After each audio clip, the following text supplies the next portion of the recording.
এজন বিশেষ ব্যক্তি, যাক যাক পক্ষীৰ বন্ধু এতিয়া ব্যক্তিজন।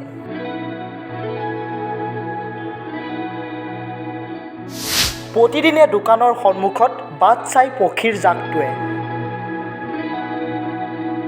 যি সময়ত ৰাজ্যত দুষ্প্ৰাপ্য চৰাই জীৱ-জন্তুক অত্যাচাৰ সৰবৰাহ কৰাৰ লগতে গছ-গছনি কাটি আশ্ৰয়স্থল নোহোৱা কৰিছে, সেই সময়তে মানৱতাৰ উৎকৃষ্ট নিদৰ্শন দাঙি ধৰিছে ৰাস্তাৰ কাষত বহি থকা এজন বিশেষ মুচিয়ে।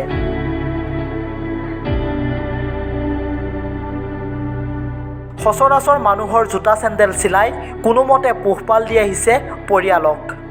কিন্তু মুচিয়ে উপাৰ্জন কৰা কিছু ধন সাঁচি থয় চৰাইসমূহক দানা দিবলৈ। প্ৰতিদিনে পুৱাই মুচিৰ দোকানৰ সন্মুখত তেওঁলৈ বাট চাই থাকে চৰাই জাকটোৱে।